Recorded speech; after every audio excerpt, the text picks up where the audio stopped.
Fantasia hasi da, gaurtik igandera arte Euskal Kulturak amets egiteko espazio bizia izango du Durangoko 58. azokan, sormenaren fantasiaz gozatu nahi duten guztien eskura. 10:00 ireki dituzte Landako guneko ateak eta momentu honetan inaugurazio ekitaldia egiten ari dira. Landako barruan liburu, disko eta abarren eskaintza aberatza da. 257 erakusmaitan banatuta, 170 partaide baino gehiago dira. Horietatik zeinbait autoekoizleen stand berezian. Aurtengo ustari dagokionez, 950 nobedade erakutsiko dira. Aurtengo egitaraua gainera anitza, gaztea eta fantasiaz beterikoa izango da. Izan ere, gazteei eskainiko zaie abenduaren 8. eguna gazte estandaren 2. edizioarekin. Eguerdion guztioi, abenduak 6 ditu. Fantasiadak ateak irekitu eta Maika Telebistako lantaldea Durangon izango da egunotan. Horrez gain, ahotseneako kontzertu guztiak ikusteko aukera izango duzue. Hemen, Maika Telebistat. Hainbat zuzenean eskiniko ditugu, gaurkoan adibidez, Esan ezin, Ziraun eta Arima.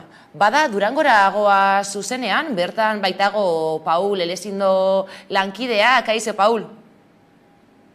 Haupa egunon guztioi, hemen gaude Durangoko azokan, 58. edizioari ateak ireki dizkio azokak, eta jada ate irekiran jende mordoa ikusi dugu, estanak bete-beterik daude, eta aurten ere hainbat eduki sorkuntza berri aurkeztuko dira, musika talde berriak ditugu, musika ekoizpen berriak, aldizkariak, eta zelenez, liburuak giroa aparta da, jende pila bat herri da mugitzen bai liburu estanetatik eta bai disketxetatik, eta aurtengo martxa berdinean, hainbat taldek jo dute. Adibidez, ahotsenean Esti Martinezek bere liburuaren aurkezpena egin du, Nogen taldeak ere bere aurkezpena eta kontzertua eman du, eta momentu honetan 12 hain zuzen ere, eszenatokian fantasia da inaugurazioa daukagu. Horretaz gain aurrera eginez, ordutegian parkatu, noiz eta nola eman behar diegun erabei lehen mugikorra aurkezpena ere izango dugu, eta horretaz gain arratsalderako begira ordu batak inguru, Zagagun baran Euskal Elea ikuskizuna edukiko gu, eta irudienean abentura erraldoia aurrentzako, umie eta familiantzako pelikula bat. Eta hau izango da gorko etorkizuneko konexioa, eskerrik asko. Oso ondo, Paul, gainera azokaren irekieran egon zarete, ezta? Jende mordoa aipatu duzun bezala, eta duela ordu eta erdi ireki ditu ateak Durangoko azokak, zein da giroa momentu honetan? Jende mordoa badabil Landako gunean, ezta? Hala da, 10:00 egin dugu ate irekiera, eta kanpoaldean jada jende asko ikusten zen, eta momentu honetan barruan ere bete-bete daude estan guztia. Kanpoan oraindik jendeak errezkadak egiten ditu, hilarak egiten ditu, eszenatokietara sartzeko, eta ahotsenea gunera sartzeko ere kontzertuak eta liburu aurkezpenak ikusteko.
Eskerrik asko, Paul, informazio guztiagatik, gero gaude bueltan, gero arte.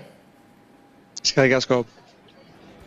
Landako guneak ateak ireki ditu eta igandera bitartean Euskal Kulturaren epizentroa bilakatuko da.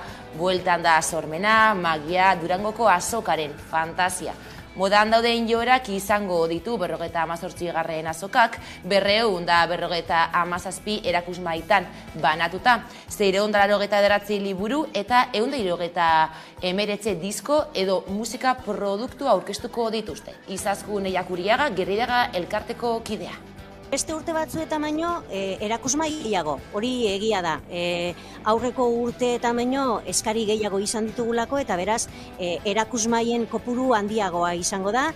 Eta aurreko urtean lehenengoz jarri genduen modura QR kodeak izango dira, iaz baino gehiago gainera, nobedadeak QR kodeak irakurrita entzuteko, musika nobedadei buruz nabil, eta gero apalategi bat aurkituko dau bertaratzen handanak, eta apalategi horretan erosi aurretik edo erosi ostean nobedadeak diran euskarazko liburuak esku artean ibilteko aukerea izango dau patxada osoz.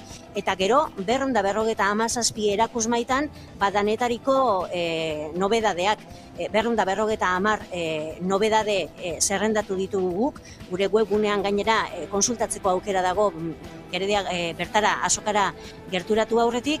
Beraz, nik esango neuke euskaraz sortzen dan horren erakusleio handi bat eta saltoki handi bat aurkituko duela Landako gunera gerturatzen danak, eta gero Landako inguruan horretako askok euren sormen lanak aurrez aurre eta publikoarekin elkar eraginda aurkeztuko dituzte 275 ekitaldi diferentetan. Hori guzti hori aurkituko dau Durangoko azokara gerturatzen danak, eta zelan ez, azokak berezkoa daukan giroa, jai giroa, lagunarte giro hori be, nik uste dut aurkituko duela etortzen danak, Durangora etortzen danak. Durangoko azokaren egitarauak aur, gazte zein helduentzako denetariko jarduerak jasoko ditu. Abenduaren 6 kamarera ospatuko da azoka baino gehiago dena. Kultura, hitzaldiak, kontzertuak eta askoz gehiago. Izan ere, Durangoko azokak egun osoko plana eskaintzen du. 275 ekitaldi antolatu dituzte aurtengo azokarako gainera. Izaskun Eiakuriaga, Gerridaga elkarteko kidea. Batetik dago familia giroan azokara bizitara datozenentzat eta gaztetxoenei zuzenduta beren beregi gainera beraientzako diran liburu eta disko eta egitasmoen aurkezpenak izango dira Sagu Ganbaran. Ahotseneak bi kokagune daukaz, batetik Plateruena kultura terpean musika arloko aurkezpenak, nobedadeak aurkeztuko dira, 30 minutuko kontzertu laburrak izaten dira, eta Bartolome Ertzila musika eskolan ahotsenea literatura gazlotuta euskarazko literatura lanak ezagutzeko aukerea egongo da. Landako gunean bertan badaukaguz bi gune. Abenduaren 6 eta 7 kabia, hau da, mundu digitalean sortudan guzti horren erakusleio izango da areto nagusia, Landako gunean dagoana, eta gero abenduaren 8, 9 eta 10 Talaia izena hartuko du, eta hor divulgazio liburuak, maiinguruak, egitasmoen aurkezpenak eta izango dira Landako guneko areto nagusian. Eta gero badaude beste 3 espazio nabarmendu nahiko nituzkenak. Batetik, Zugasa Zinema, bertan ikusentzunezkoak, euskarazko ikusentzunezko oso diferenteak egunean zehar ikusteko aukera izango duguna. San Agustin kulturgunean euskaraz sortzen den antzerki laburrak edo arte eszenikoak hobeto esan da, ez da bakarrik antzerkia, dantza ikuskizunape izango dira San Agustin kulturgunean, eta gero ez dut ahaztu nahi Durangoko museoa, ze iaz Durangoko museoan ere Durangoko azokatik bertatik programazio txiki bat atondu gendun, eta aurten han igongo da zer ikusi eta zer entzun. Eta berak, Durangoko museoak berak eskaintzen duen behin-behineko erakusketa bai, Agustin Ibarrolari eskainitako erakusketa. Beraz, Landako gunea izango da epizentroa edo gune nagusia, baina gero badaude horrek 275 ekitaldi horrek sakabanatuta gune diferentetan. Sagu Ganbara, Irudienea, Eszenatokia, Durangoko museoa, ahotsenea literatura edo solasaldiak, ahotsenea zuzenekoak edo musika, eta gero Landako gune barruan dauden Talaia eta Kabia. Bi ezaugarri nabarmendu dituzte gainera aurtengo azokarako, gaztea eta anitza. Hain zuzen ere, gaztei eskiniko zaie abenduaren 8ko eguna, gazte estandaren 2. edizioarekin. Izaskun Eiakuriaga, Gerediaga elkarteko kidea. Gazteak nahi ditugu. Gazteak nahi ditugu, gainontzeko ape bai, eskara astuten gainontzekoena, baina bereziki gaztei deia egin nahi izan diegu, eta gainera fantasia da leloa, euren hizkuntzan eureri zuzenduta dago. Gero, fantasia daren irakurketa modu diferentetan egin daiteke argitartearen arabera, baina bereziki guk hori leloa aukeratu dugu eurei zuzenduta. Ze euren hizkuntzan fantasia dana da oso gauza, esperintzi ona, bizitzekoa itzela. Horregaitik guk esan nahi diegu gazteei Durangoko azoka ondino ezagutzen ez da ben horrei, etorri, ze Durangoko azoka badala fantasia bat. Eta anitza eta gaztea dela esan dugu aurtengo Durangoko azoka, ze konturatu gara egitaraua prestatzen gabiltzala, eta ez bakarrik egitaraua, nobedadeak, urteko nobedadeen zerrenda egiten da ibili garanean, eta konturatu gara zenbat jente gazte dabilen sortzen. Eta hori nabarmendu gura dugu. Hau da, zuen adinekoak, zuen belaunaldikoak hortxe dabiz euskaraz sortzen, eta gainera oso kalidade honeko sorkuntza izaten dabil. Eta horren erakusleio izatea nahi dugu azoka, edo horren erakusleio ere izatea nahi dugu azoka. Eta gazteak erakarri asmoz, bereziki abenduaren 8an zuk aitatu dozunez, gazte estandaren 2. edizioa antolatu dugu, berez gune guztietan ahalegindu gara gazteek sortuta edo gazteentzako erakargarri izan daitezkezan ekitaldiak, aurkezpenak egun horretan antolatzen. Era horretara, plana aurkitu dezaketelako Durangoko azokaren berezko egitarauan gazteek bai goizez eta bai arratzaldez. Eta gero, antolatu ditugu gazte horrek alkartzeko 2 ekimen. Batetik, bazkari bat eta aurtengo musika nobedadeekaz bingo musikatu bat, bazkalo ostea pizkat girotzeko, eta gero gauean azokak ateak izten dituenean eta guneetako egitarau guztia amaituta dagoanean, bertan Landako plazan, kanpoan, karpa bat ipini dugu, gaur egunean zehar ipintzen da bize karpa hori, eta karpa horretan egongo da goizaldeko ordubiak arte edo kontzertua eta DJ saioak.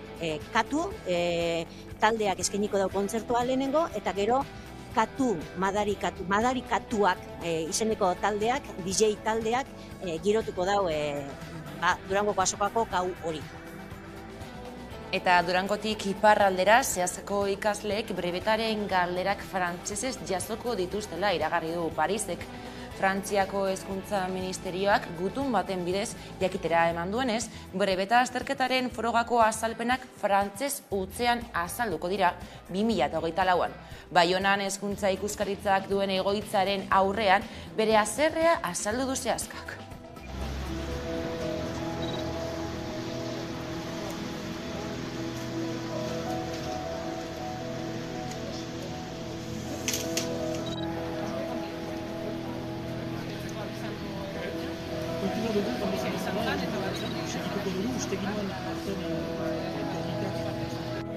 Ministro aldaketa izan denetik ez dugu harreman zuzenik izan Pariserekin orain.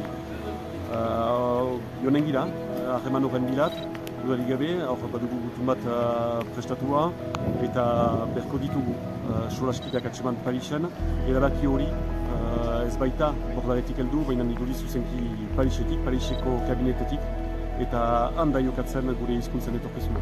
Berriari eskatzen egula, bai alabai ikasturte honetan main gainean eman dezan gogoeta hori eta gauzatu dezan ekaineko azterketen zat. Elean iztunak dira eta uste dut traba baina gehiago eskubide urraketa larri bat dela. Gainerat justifikatzen dute hori ikasleen arteko ekitatearen izenean.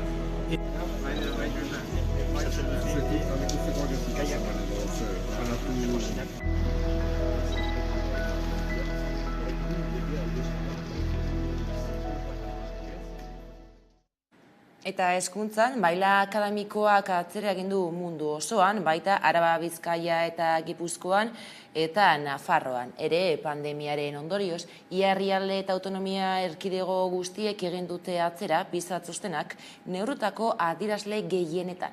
Okerragotze hori pandemiaren ondorioi egotzi diete neurri handi batean txostenaren arduradunek.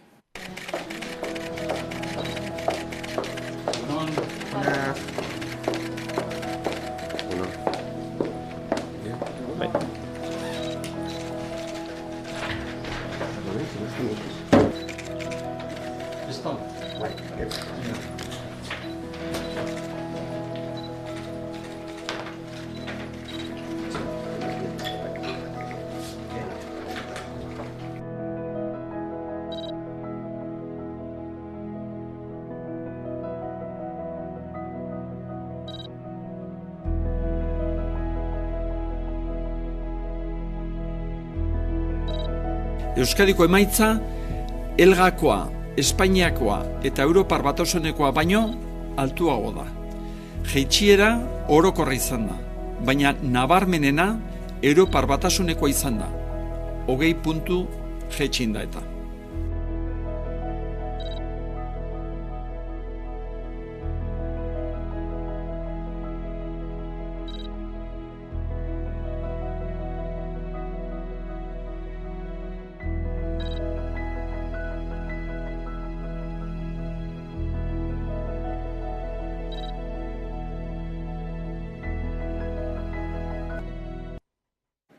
Bestalde, etxebizitzen prezioen indizearen aldakuntza tasa Nafarroan 2 puntu igo da 2023ko hirugarren hiruhilekoan, zehazki 7,6 igo da.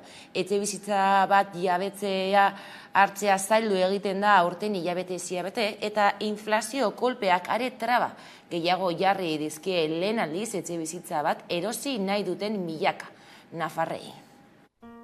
Etxebizitzaren prezioek urte arteko tasa positiboak izan dituzte hirugarren hiruhilekoan Espainiako autonomia erkidego guztietan.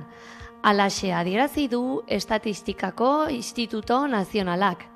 Beraiek neurtutakoaren arabera eta horren baitan Euskal Herria kontuan hartuz, Nafarroa lider da etxebizitzen prezioen goititzean. Bereziki foru komunitatean 7,6 goititu delako prezioa. Etxebizitza bat jabetzan hartzea zaildu eginda urten, hilabetez hilabete. Inflazio kolpeak are traba gehiago jarri dizkielako lehen aldiz etxebizitza bat erosi nahi duten milaka nafarrei. Kreditua azken hamarkadetako erritmo handienean garestitu da eta prezioek gora egiten jarraitu dute. Hori guztia, pixkanaka, ahultzen ari dela dirudien eskariaren eragina, oraindik ez delarik nabaritu. Etxebizitza motaren arabera ere aldaerak izan dira. Etxebizitza berrien prezioen indizearen urteko tasa, 1 eta 10 igo da Nafarroko foru erkidegoan, 13%. Bertzalde, bigarren eskuko etxebizitzen prezioen indizea, urteko tasan 4,9 goititu da. Aintzineko hiruhilekoan erregistratutakoa baino ia 2,5 puntu handiagoa. Nafarroan etxebizitza berrien batez bertzeko prezioak ez du bilakaera homogeneoa izan, eta desberdina izan da aztertutako Nafarroako toki desberdinetan. Iruñean errate baterako batez bertzeko prezioa askoz ere gehiago igo da bertze udalerri txikiagoetan baino, Tuteran erraterako, eta prezio desberdintasunak asko isladatu dira. Zubia dugu hegoaldean eta jai arrotza da gaurkoa. Eta oporretako irtera operazioetan sortzen diren autoilarak saihesteko helbururekin, Arabako Foru Aldundiak Arminenoko lotune gurbidera zabaltzeko obraren lehendabiziko fasea lizitatu du. Lehenengo fase hau Burgos Madrilerako norabideko konexioan burutuko da. Autoilara luzeen eta gidarien etxipenen agertokia bihurtzen da urtero Arminioneko lotunea oporrak iristen diren unean. Arabako Foru Aldundiak 4,9 milioi eurotan lizitatu du Arminioneko lotunea zabaltzeko obren lehendabiziko fasea. Burgos Madrilerako norabideko A1 autobiaren eta AP1 autopistaren arteko konexioa bi gurbidetara handitzea da lehen fase honen helburua. Arabako diputatu nagusiak Ramiro Gonzálezek adierazi duen bezala. Esta intervención va a dar solución a las retenciones que puntualmente se generan en ese punto de nuestra red viaria en momentos de mucho tráfico, como por ejemplo en Semana Santa o en verano. Obra honen bigarren fasean, Gasteizerako norabideko konexioa ere handitzea da Aldundiaren asmoa. Lehenengo fasea 2024ko udaberrian hasiko da 2025aren hasieran amaitzeko. Bigarren fasearen lizitazioa 2024 urteko amaierarako dago aurreikusita. Obrak 2025aren eta 2026 artean burutzeko asmoarekin. Ekonomia alorreko gaiei helduta, lan gatazkei dagokienez, greba egun gehiago iragarri dituzte abendurako Bizkaiko eskuhartze sozialean. ELA, Komisiones Obreras, LAB eta SK sindikatuek elkarretaratzea egin zuten atzo Bilbon gizada hartzeen egoitzaren aurrean eta bertan sektoreko langileek negoziazio mailan dagoen blokeo egoera azaldu zuten. Hala lan gatazka askatzeko urratsak emateko exigitu diete patronalei. Era berean adierazi dutenez, erakundeak egoeraren erantzule nagusiak dira. Eta horregatik erantzunkizuna galde egin diete Eudeli, Bilboko udalari eta Bizkaiko Foru Aldundiari. Bizkaiko eskuhartze sozialeko langileek greba egingo dute abenduaren 21 eta 28 lan hitzarmenaren negoziazioaren blokeoa salatzeko. Sektoreko beharginak haserre daude, azken 2 urtetako negoziazio mahaietan patronalek entzungor egin baitiete euren aldarri nagusiei, hau da soldata hobekuntzei eta lan osasunaren arloko gaiei besteak beste. Bizkaiko eskuhartze sozialeko sektore langileek kaleak okupatuko ditugu berriro greba egun berriak deitzeko.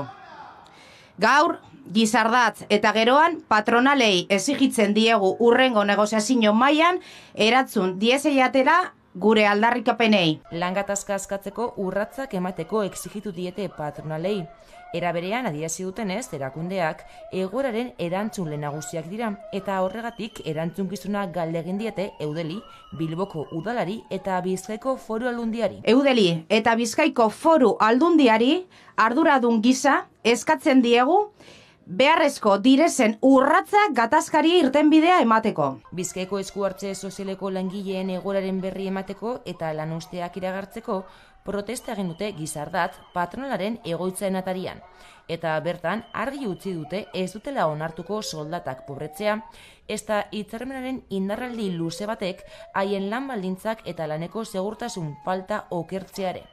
Horrekin batera, sektoreko langile guztiak deitu dituzte datorren astean egingo diren eskualdeko batzarretan parte hartzera. Eta politika alorrei helduta Urkulluk adierazi du ez dakiela noiz egingo diren Eusko Legebiltzarrerako hauteskundeak. Alderdi politikoek lehendakari gaiak aukeratzeko prozesuak hasi dituzte. Hala ere, esan du barne prozesuak abiatu izanak ez duela esan nahi agintaldia agortu edo amortizatuta dagoela.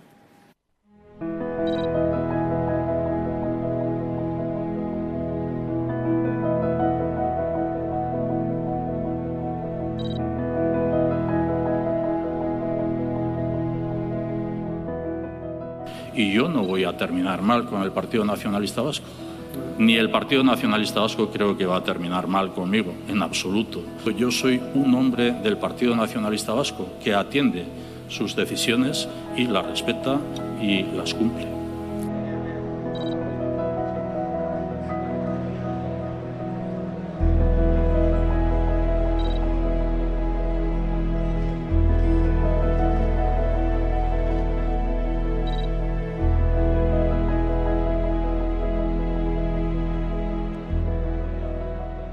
Ambiziorik gabeko gobernu baten aurrean gaude.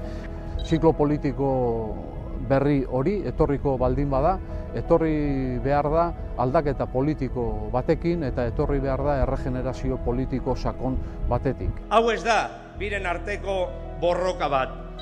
Kontua ez da, zein dakan ikurrinarik handiena. Beste aukera bat dago proiektu hoien aurrean. Eta politikan jarraiki boteriari eraso egiteko gatazka sozialak bultzatzea egotzi dio Urkulluk Sorturi. Sindikatu eta feministek ditutako greben errua Sorturi egotzi dio berriro Urkulluk. Eusko Jaurlaritzako lehendakariaren adierazpenen arabera, legegintzaldia amaitzeko geratzen diren hilabeteetan emandako hitza betetzeko dituen konpromisoak betetzeko asmoa du. Naiz eta Sortuk eta ELA eta LAB sindikatuek euskal gizartearen irudik katastrofista eta negatiboa izateko estrategia nahita izan.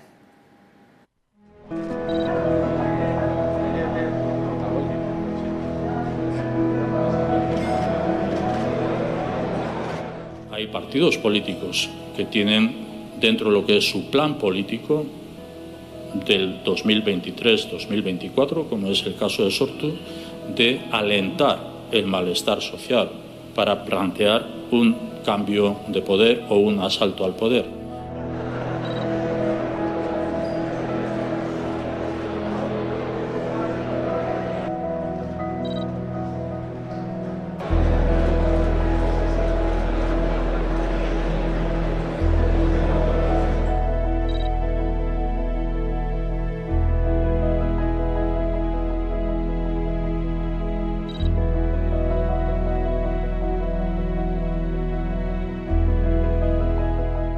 Eskuinak gelditzea ez dela nahikoa, ezkerreko politikak egin beharra dago.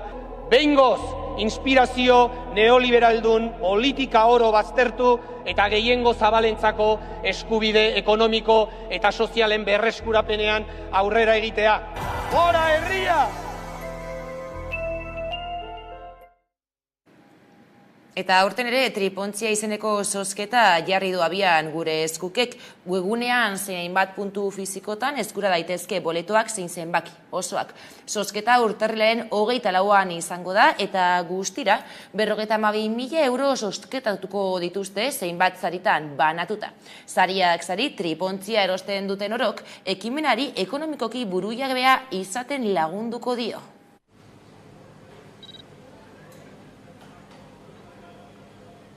Hamar gutxi. Berriz?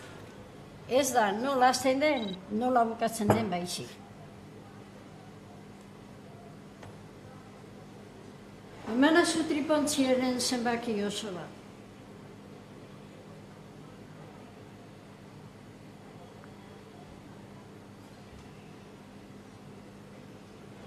Ez da ilusioa galdu behar, ez da? Ez, egindako bidea eta egiteko dagoena ez da ahaztu behar.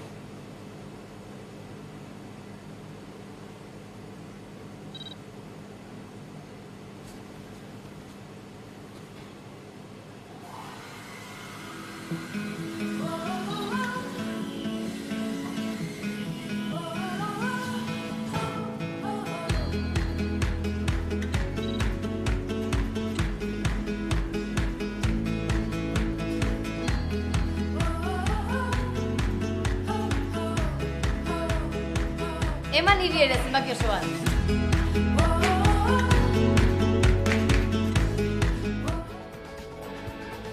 Eta azken horrekin amaiera eman behar diogu magazineko albistegiari. Hauek izan dira eguerdiak utzi dituen albiste nagusiak. Gero arte.